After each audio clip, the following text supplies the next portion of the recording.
Bienvenue, vous êtes donc nombreux, vous nous suivez partout dans le monde, vraiment partout. Canal Plus 366. Vous êtes aussi très nombreux à nous suivre sur nos différentes pages Facebook, chaîne YouTube, aussi sur TikTok. Et vous nous appelez de partout, ça nous fait du bien. Je reçois des appels même à 1h du matin pour les gens qui sont à l'extérieur. Ça nous fait du bien.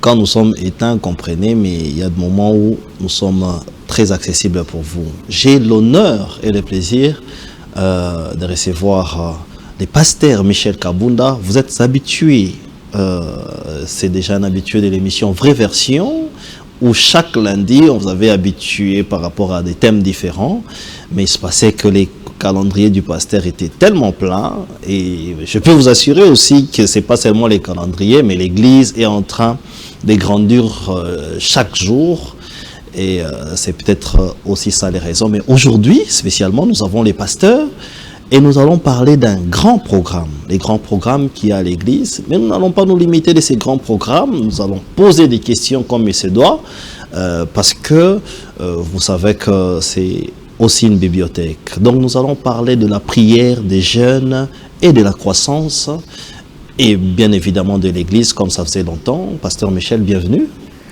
Merci à vous, Monsieur Didier Kaninda. C'est un plaisir pour moi de me retrouver sur votre plateau. Exactement, ça faisait très longtemps. On a quand même suivi, vous aviez un parcours, un calendrier très plein. Mais la première question, comment se porte l'église? Est-ce que c'est calendrier plein et parce que le pasteur est occupé dans autre chose ou seulement l'œuvre de l'église? Merci beaucoup. L'église se porte très bien. Comme vous le savez, le propriétaire de l'église, c'est Jésus-Christ lui-même. Oui. Et il a dit qu'il établit l'église et les portes du séjour des morts ne prévaudront point contre l'église. Donc quand l'église a pour fondement Jésus, et qu'elle est bâtie sur la personne de Jésus et sur la parole de Dieu, il est donc normal qu'elle croisse année après année, qu'elle aille de gloire en gloire, de victoire en victoire. C'est ce que nous sommes en train de vivre. La croissance, il faut noter que l'Église aujourd'hui compte 3 ans, 3 années, si je ne me trompe pas. Mais dans la croissance, nous avions appris que l'Église a déjà sa propre parcelle. Est-ce que nous pouvons connaître les secrets? C'est quoi? Parce qu'on en a parlé il y a des années passées, peut-être l'année dernière, que c'était les projets. Mais aujourd'hui, c'est réel. Effectivement, la différence parfois vient du fait que beaucoup ne comprennent pas que l'Église est à la fois un organisme et une organisation. Ok. En tant qu'organisme, elle vit de la grâce de Dieu, de la puissance de Dieu et des manifestations de la présence de Dieu. Oui. Mais en tant qu'organisation, elle subit les mêmes lois que n'importe quelle organisation, n'importe quelle entreprise. Ok. Ça veut dire qu'à la base, il faut des bonnes règles de gestion, de planification, de management, de leadership, d'organisation, comme ça doit se faire dans n'importe quelle entreprise humaine. Okay. Quand on n'est pas bien organisé, quand on n'a pas des règles drastiques de gestion des finances de l'organisation, on va soit ralentir sa croissance, on peut même l'éteindre complètement, ou on peut poser des actes qui vont permettre que la croissance soit plus significative. Okay. Donc c'est de ça qu'il s'agit. Les règles, c'est dès le début, c'est d'avoir posé de bonnes règles de gestion. Un administrateur qui est rémunéré, et des gens qui contrôlent cet administrateur qui gèrent les finances de l'Église. Oui. Les finances de l'Église sont gérées de manière normale comme n'importe quelle organisation. Ça veut dire que ce n'est pas moi en tant que pasteur qui prends tout l'argent de l'Église et qui en fait ce que je veux. Non. Tout est budgétisé et planifié. Alors quand c'est budgétisé et planifié, ça permet donc de faire de l'épargne. Et une église qui n'épargne pas ne pourra pas réaliser de grandes choses. Pas seulement l'église, n'importe quel être humain qui n'épargne pas, qui ne s'oblige pas à épargner, ne peut pas faire de grandes choses dans la vie. Donc, comme toute organisation, dans ce que nous recevons, il doit y avoir une part pour les dépenses et une part pour l'épargne. Et l'épargne qui est réalisée ne doit plus être utilisée encore pour la consommation. Sinon, c'est tout ton revenu qui est utilisé pour la consommation. L'épargne doit être destinée à l'investissement. Lorsque l'épargne est destinée à l'investissement, le capital grandit, le revenu grandit. Mais lorsqu'on consomme l'épargne, ça veut dire que tout ce qu'on reçoit est destiné à la consommation et en ce moment-là, l'appauvrissement va frapper à notre porte. Mais là, pasteur, vous quittez du pastoral, vous entrez dans les managements, vous entrez dans l'organisation. On se pose directement la question, est-ce que ça oblige aussi, c'est nécessaire aussi qu'on est pasteur, oui, mais on doit avoir des formations sur la gestion, sur... est-ce que tout ça est important? N'est-ce pas que c'est l'onction suffit? Très bonne question. Tout être humain a besoin d'accroître ses connaissances. Ok. Et dans le plus de domaines possible. Parce que tout ce que tu acquiers comme connaissance, comme compétence, te permettra d'être excellent, de faire mieux que ceux qui n'ont pas les mêmes bases que toi. Oui. Quand nous prenons le plus grand leader que le monde ait jamais connu, Jésus-Christ, Oui. nous voyons qu'il y avait une organisation autour de lui. Ok. Nous comprenons qu'il y avait même un caissier. Il y avait quelqu'un qui était chargé des finances, en l'occurrence Judas, même s'il a manqué d'intégrité à un moment donné. Mais nous comprenons bien que Jésus avait une organisation qui s'occupait des finances et des gens qui s'occupaient de ceci ou de cela. Il y avait des femmes de distinction qui amenaient les fonds à l'église et ce n'était pas géré de manière aléatoire. Oui. Donc il y avait une organisation qui était mise en place à côté du Seigneur. Et lorsque Jésus a laissé maintenant ses disciples et qu'ils ont commencé l'église primitive, oui, on a vu que l'absence d'organisation a créé des problèmes dans l'église. Ce qui a conduit les apôtres à installer les diacres. oui. Et les diacres ont donc été institués pour s'occuper de l'administration alors que les apôtres allaient se concentrer sur le ministère à proprement parler. Exactement. Sinon, tu vas te retrouver en train de préparer des messages, de travailler pour la croissance spirituelle de l'Église et en même temps être en train de gérer l'argent et tout ça là, ça va disperser ton temps, tes énergies et tu ne sauras pas être focalisé sur le ministère, ce pourquoi le Seigneur nous a appelés.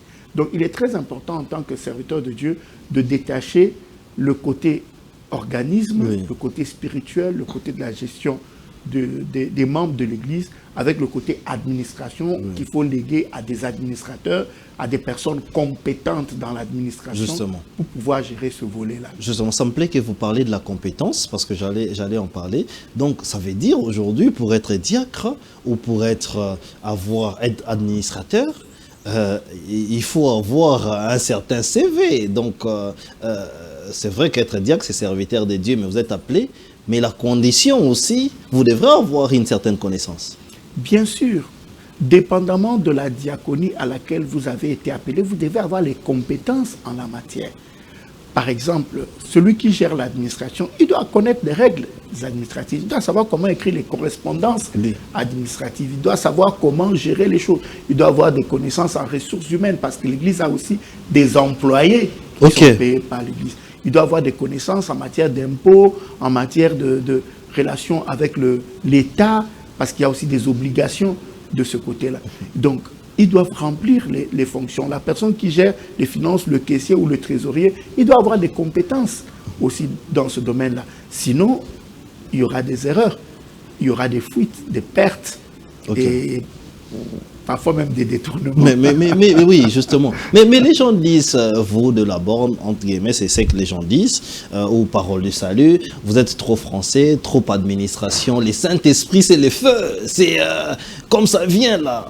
N'est-ce pas que vous organisez plus de choses, et dans l'organisation, et c'est pas... c'est que Dieu ou l'Église pourrait être, parce que les gens pensent que l'Église, pas un pasteur, ça commence, Église et bandit, Mbunda et tout, mais ça prouve vraiment que c'est une entreprise. Est-ce que c'est une connaissance péjorative ou c'est comme ça que les choses devraient être? Non, chaque chose a son rôle dans la vie. Oui. Et le rôle du Saint-Esprit, il est clairement défini dans la Bible lorsque nous parlons du Saint-Esprit. Quand on est baptisé dans le Saint-Esprit, on connaît exactement ce que le Saint-Esprit nous apporte. Quelles sont les capacités que le Saint-Esprit nous donne. Mais le Saint-Esprit ne t'apprendra pas les mathématiques, il ne va pas t'apprendre le français, il ne va pas t'apprendre l'anglais. Si tu veux apprendre l'anglais, tu dois aller faire la formation en anglais. Si tu veux apprendre, et même quand Dieu te dit que je vais t'envoyer dans un pays anglophone, cela veut dire que tu dois aller apprendre l'anglais pour pouvoir mieux te débrouiller Oui. dans ce pays anglophone. Ok. Donc Dieu fera sa part, mais Dieu n'est pas tenu de faire la part de l'homme. Ok. L'homme doit lui-même faire sa part et Dieu fera sa part. Très Mais bien. quand toi, ta part, tu ne le fais pas, tu empêcheras Dieu d'accomplir ce qu'il doit accomplir avec toi. Très bien. On entre dans le sujet, mais j'aimerais qu'on répète ça. Ça veut dire que l'appel d'un côté, mais celui qui est appelé doit nécessairement suivre une formation pour gérer, pour connaître tout ça. Ça ne se connaît pas, comme vous l'aviez dit. Dans une église, vous n'apprenez pas la mathématique ni la gestion. Est-ce que c'est indispensable d'être théologien avant d'être pasteur? Bien sûr, je donne par exemple un exemple. Quelqu'un qui a une belle voix, qui est appelé à chanter, par exemple, gagnerait en allant par exemple à l'ENA, en allant dans des organisations qui forment les chantres, en apprenant les notes, en apprenant ces choses, il va exceller dans son domaine. Il va mieux travailler que celui qui apprend sur le tas et ne fait que chanter. Parce qu'à un moment donné, le chant ne suffit pas, à savoir chanter ne suffit pas. Parce qu'encore faut-il harmoniser avec les gens qui jouent les instruments. Exactement. Il faut connaître les notes, il faut maîtriser les gammes, il faut maîtriser ceci et cela. Et tout ça, ça s'apprend. Donc il est bon que lorsqu'on a l'appel et qu'on est convaincu d'avoir l'appel, il est bon de se former dans tous les éléments qui concernent l'appel que tu as reçu du Seigneur. Dans la Bible, il y a deux exemples frappants. Il y a l'exemple de l'apôtre Pierre Oui. et celui de l'apôtre Paul. Exact. Et nous voyons bien la différence sur l'impact du ministère que chacun a eu. Bien que l'apôtre Pierre ait marché 3 ans avec Jésus et subi l'enseignement intensif du Seigneur, son impact dans l'Église après est moindre que celle de Paul. Nous n'avons que l'épître de Pierre, c'est 2 lettres seulement qu'il a écrites. Oui. Et sans les épîtres de Paul, on aurait du mal à gérer l'Église aujourd'hui. Ok. Heureusement que Dieu est allé chercher un autre apôtre qui viendrait et qui, lui, a étudié dans le Harvard de l'époque, Ok. a étudié dans les meilleures universités. On voit même Exactement. qu'il s'en vante quelque Oui. part. J'ai étudié à l'école de Gamaliel, Voilà. j'ai ceci, j'ai cela. Son niveau intellectuel, son niveau de connaissance a beaucoup aidé à la mise en place de l'église primitive et à savoir comment organiser les églises déjà à l'époque. Et même, donc vous voyez que même l'apôtre Pierre reconnaît que, il le dit dans un de ses épîtres, c'est ce que fait aussi notre bien-aimé Paul, dans les écrits duquel il y a des choses difficiles à comprendre, Justement. dont les personnes mal intentionnées tordent le sens. Tu Oui. vois, même lui, Pierre, avait du mal à comprendre, comprendre. certaines choses que Paul disait. Donc le Oui. niveau intellectuel aide aussi beaucoup, pas seulement dans le ministère, mais dans tous les domaines de la vie. Très bien. Jeûne, prière et croissance. On parle de ça parce que vous avez un programme à l'église. C'est quoi ces programmes d'emblée, avant d'entrer dans le détail? Ça sera comment? Ça sera composé par qui seront orateurs, ou vous-même vous allez prêcher? De quoi s'agira-t-il? Alors, nous avons pris l'habitude depuis l'année passée, chaque mois de juillet, parce que le mois de juin, juillet, le mois de juillet entame la 2e moitié de l'année. Oui. C'est le 7e mois. Ça entame la 2e moitié de l'année. Et donc nous avons pris l'habitude, entre les 2 moitiés de l'année, de commencer toujours la 2e moitié par des moments d'intense prière. 21 jours de jeûne et prière. Il s'agit pour nous d'approfondir notre relation avec Dieu. Ok. Il s'agit pour nous de corriger notre marche s'il y a des choses à rectifier. Oui. Et il s'agit pour nous d'aller devant la face de Dieu pour obtenir le secours dont nous avons besoin, Oui. afin d'être sûr que nous n'allons pas rater notre année. Ok. Et donc nous pouvons ainsi recevoir tout ce qui avait été prévu pour nous pour l'année en question. Et ces moments-là sont d'une importance capitale. Parce que le plus souvent, nous sommes distraits par les problèmes de la vie, Oui. le train de vie de tous les jours, le stress de la vie de tous les jours. Parfois, nous courons en oubliant la course, Ok. en oubliant que nous pouvons fournir plusieurs efforts, mais en réalité, les résultats dépendent de Dieu. Ok. C'est comme ça que la Bible dit que la course n'est pas au plus vaillant. Oui. La course n'est pas au plus vaillant parce que c'est Dieu qui détermine l'issue du combat. Ok. Ce n'est pas par notre force que forcément nous réussirons à faire tout ce que nous voulons entreprendre. Mais nous avons besoin que la grâce de Dieu puisse nous accompagner. Nous avons besoin d'avoir l'approbation de Dieu. Nous avons besoin des faveurs de Dieu qui peuvent donner un résultat pondéré à toutes les actions que nous sommes en train d'entreprendre. Voilà pourquoi il est important pour nous de passer des moments comme ceci dans la présence de Dieu, dans l'intimité avec Dieu, dans la communion avec Dieu. Mais c'est aussi des moments où Dieu a certainement beaucoup de choses à nous dire. Où nous pouvons nous arrêter et nous séparer des distractions, des choses qui nous distraient tous les jours, de nous priver de certains plaisirs ou besoins légitimes pour pouvoir nous concentrer à la chose de Dieu. Et c'est des moments capitaux parce que ça nous permet, c'est des moments capitaux qui nous permettent donc de pouvoir capitaliser notre relation avec Dieu et maximiser ce que nous devons obtenir en Dieu. Alors, nous avions fait des recherches, nous voyons que c'est un programme annuel où vous le faites chaque année. Alors, la première question, pourquoi ça doit se faire chaque année comme ça? Est-ce que c'est complémentaire ou vous vous dites, ben, l'année passée, c'était insuffisant, il faut cette année, ou soit il faut répéter les mêmes choses pour le nouveau? Pourquoi ça se fait chaque année? J'aimerais même changer la question. C'est quoi la particularité de cette année? Parce que c'est lui qui était l'année passée dit, bon, j'ai déjà beaucoup prié, pasteur. Pourquoi vous m'appelez encore 21 jours? J'ai déjà prié et ça suffit pour moi. Très bonne question. En réalité, nous avons décidé que ça soit chaque année. Pour des simples et bonnes raisons que même les gens du monde disent on ne change pas une équipe qui gagne. J'ai envie de dire on ne change pas une méthode qui gagne. Nous avons vu les résultats. L'année passée, ça gagnait. Les jours de prière ont produit l'année passée. Les résultats en termes de guérison, des maladies incurables, des maladies parfois bizarres que les gens ont, ou des maladies auxquelles la médecine n'a pas pu trouver des solutions. Nous avons vu des délivrances. Nous avons vu des personnes qui n'arrivaient pas à prier, commencer à prier. Nous avons vu des gens trouver le travail, signer des contrats. Nous avons vu des grands résultats et nous comprenons que la parole de Dieu est toujours vraie. Quand elle dit, vous me chercherez, vous me trouverez, si vous me cherchez de tout votre cœur. De tout votre cœur. Et donc c'est dans ça que nous sommes. Nous disposons chaque année, c'est presque tout un mois, mais c'est 21 jours. 21 jours. Où nous disons, nous mettons à côté tout le reste, nous allons un peu nous concentrer sur notre relation avec Dieu, chercher sa face, nous humilier devant lui, parce que la Bible dit, humiliez-vous devant la puissante main de Dieu, afin qu'il vous accorde le secours au temps convenable. Donc c'est de ça qu'il s'agit. Maintenant, l'année passée, il y avait un thème pour l'année passée, et nous avons vécu les éléments par rapport au thème de l'année passée, et cette année, il y a un thème. Pour nous, par exemple, à la parole du Salut Ngaliema, le thème de cette année, c'est l'année Rehoboth. Dieu nous met au large et nous fait prospérer. Et donc c'est ça, c'est pour ça aussi que nous allons prier et insister pendant les 21 jours, que Dieu nous mette réellement au large. Parce qu'il y a des combats qui doivent s'arrêter.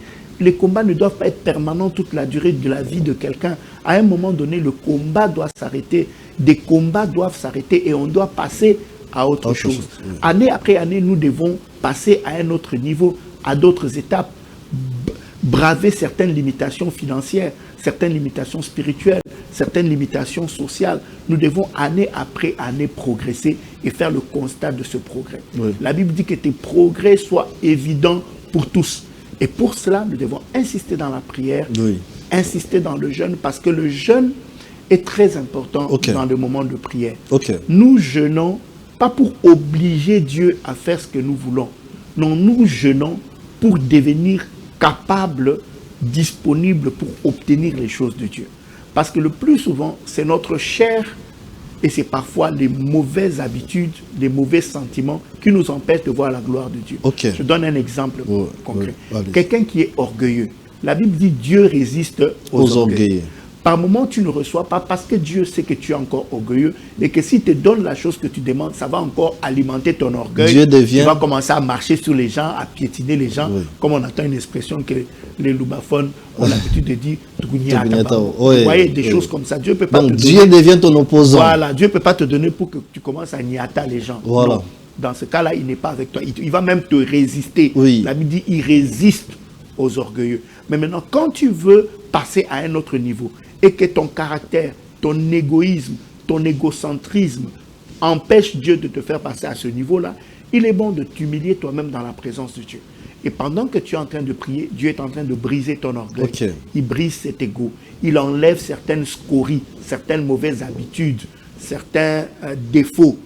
Et lorsque nous sortons de ces moments de prière transformés, Ok. nous sommes donc propices pour pouvoir recevoir les choses auxquelles on n'avait pas droit avant à cause de notre orgueil et des mauvaises choses qui étaient en nous.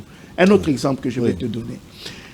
On voit souvent des femmes prier pour que Dieu bénisse leur mari. Oui. Alors que le mari est parfois un impudique invétéré. Oui. Prenez un impudique invétéré, donnez-lui l'argent, Oui. ça va plutôt financer son impudicité. Oui, ça lui donne les moyens ça veut de dire son qu'il va impudicité. multiplier Oui. le nombre des femmes. maîtresses et le nombre des épouses. Au lieu de se développer et de développer la famille, ça sera plutôt de l'argent qui va financer une vie de dérèglement Oui. et qui peut même l'amener à la mort Exactement. et même à la destruction. Alors quand Dieu voit ça, il va juste fermer pour que tu ne sois pas mis en danger par la bénédiction qu'il va t'envoyer. Exactement. Dans ce cas-là, en entrant dans ces moments de prière, certaines tares vont partir. Ok. La personne qui avait une vie déréglée, lorsqu'elle va se régler et revenir dans le droit chemin, elle se met elle-même en disposition pour que Dieu puisse lui envoyer la bénédiction, parce qu'en ce moment-là, Dieu sait que cette bénédiction va travailler pour le développement de sa propre vie, de sa famille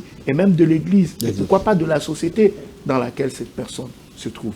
Donc c'est tous ces éléments-là, Oui. lorsque nous entrons dans la présence de Dieu en nous humiliant, Dieu vient nous briser, il vient enlever en nous des choses dont nous sommes incapables de nous détacher par nous-mêmes. Ok. Parce qu'il y a des moments où il faut seulement que Dieu intervienne. Il y a certaines mauvaises habitudes, il faut seulement que Dieu intervienne pour nous transformer.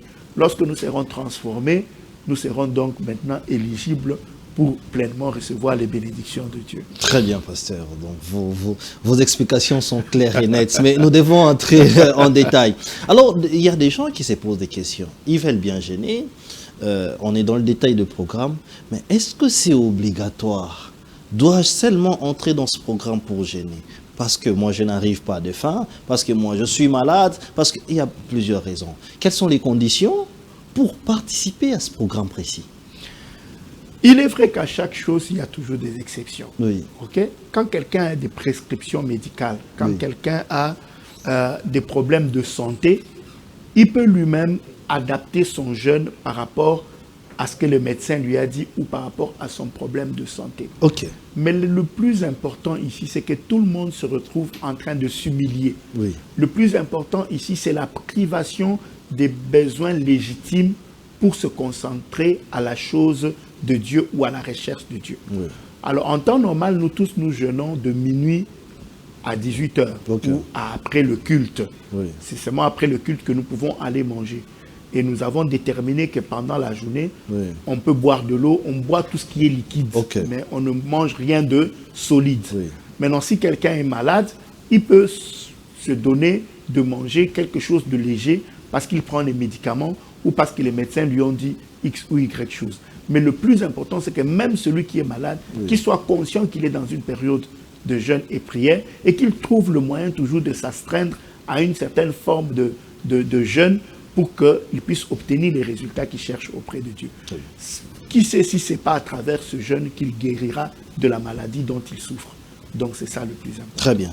Nous sommes suivis donc de partout. Nous parlons de jeûne, prière et croissance, hein, pour ne pas dire prospérité et autres, parce que c'est l'année du Rehoboth, comme le pasteur l'a dit. Pasteur, on ne peut pas dissocier ces jeûnes de la prière, parce que les gens se disent, bah, est-ce qu'ils doivent vraiment être là? C'est quoi l'importance d'être en présentiel? Première question. Deuxième question, c'est quel genre de prière qui nous attendent dans ce programme plus précis? Est-ce qu'il y a une recette particulière? Est-ce que nous allons reprendre les prières? Donnez-nous l'importance de tout ça.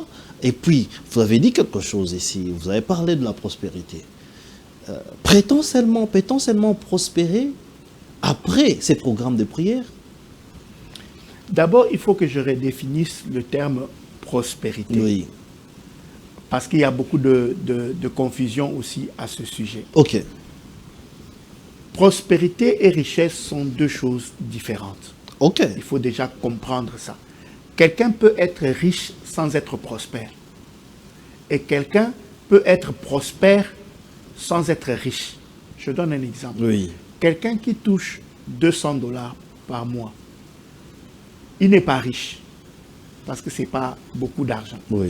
Mais après un moment, il passe de $200 par mois à $500 par mois. Il a prospéré. Ok. Mais même à $500 par mois, il n'est toujours pas riche. Riche. Oui. Tu comprends? Oui. Quelqu'un qui touche $100 000 de salaire par mois, Oui. donc il a 1,2 million en une année. Ok. On peut considérer qu'il est riche Ok. parce qu'il vit au-dessus du seuil de pauvreté, parce qu'il touche 100 000 par mois. Mais si au bout d'un certain temps, son salaire passe de 100 000 à 80 000 par mois, Ok. son salaire a baissé. Mais même à 80 000 par mois, on continue toujours à le considérer comme un riche. Vous Ok. comprenez? Ok. C'est là que j'explique que quelqu'un peut être prospère sans être riche. Et quelqu'un peut être pauvre mais prospère. Dieu ne garantit pas que tout le monde sera riche. Mais Dieu garantit que ses enfants prospéreront. Ok.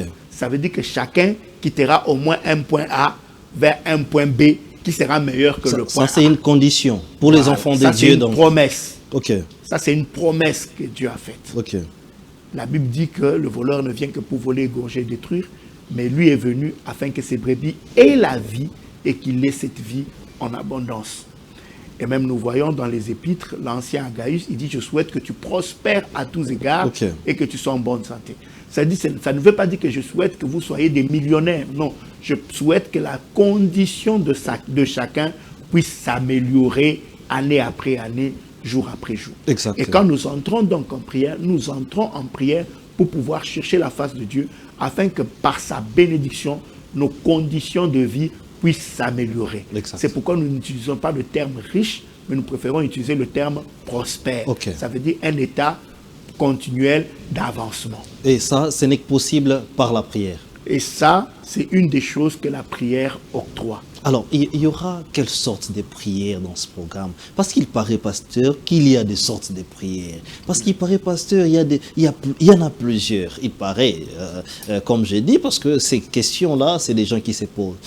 Les programmes sera spécifiques de quelles sortes de prières. Nous avions cherché, on a vu qu'il y a même des jours où il n'y aura pas de chaises. Alors, il faut prier sans se mettre sur la chaise, donc ça sera comme ça, ou on se met par terre. On voit dans d'autres églises, les gens viennent même avec des couteaux, hein, parce qu'ils veulent couper les gens. Qu'est-ce qu'il y aura comme recette des prières dans ces programmes spécifiques? Il y aura toutes les formes de prière. Ok. Ça veut dire qu'il y aura la repentance, des moments de repentance, il y aura des moments d'adoration, des moments de louange, il y aura des moments où nous ferons des prières d'autorité, il y a des moments où nous ferons de l'intercession, parce que le thème, c'est jusqu'à ce que mon salut paraisse comme l'aurore. Ok. C'est ça le thème de ces 21 Ok, jours de prière. ok. Donc nous, chacun prie pour que son salut paraisse. Il est sauvé par la foi en Jésus-Christ, mais le salut est un package. Oui. Le salut, ce n'est pas seulement avoir la vie éternelle et aller au ciel. Ok. Ça, c'est la première chose que nous recevons. Oui. Lorsque tu reçois Jésus-Christ dans ta vie comme Seigneur et Sauveur, à partir de ce moment-là, ton nom est inscrit dans le livre de vie. Tu as la vie éternelle. Oui. Mais le Seigneur a dit que ça ne va pas s'arrêter là.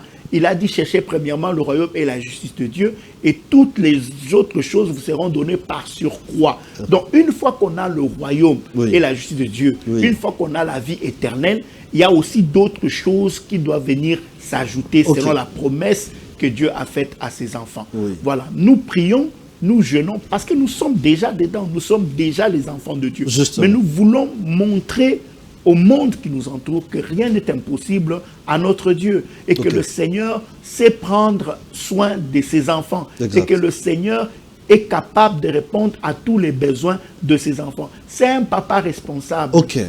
Zabaza stagiaire, c'est Voilà. un papa responsable. Ce qu'au zongi na communion, tu entres en relation avec lui, tu n'auras jamais à le regretter. Parce que parfois, nous voyons les gens aller dans les loges, nous voyons les gens aller à X, Y endroits pour chercher les choses. Oui. Et ils se perdent parce qu'ils vendent leur âme et la finalité, c'est la destruction. Oui. Toutes ces choses, Dieu est capable de les donner. donner, oui. Et Dieu veut même, il désire même les donner. Mais il ne les donne pas comme les gens du monde, sous des conditions bizarres, des conditions démoniaques et sataniques. Dieu les donne sous la seule condition de la croissance spirituelle, Oui. de la transformation intérieure. Soyez transformés de gloire en gloire. Et plus on est transformé de l'intérieur, plus on ressemble de plus en plus à Jésus, Oui. plus il peut nous donner tout ce dont nous avons besoin.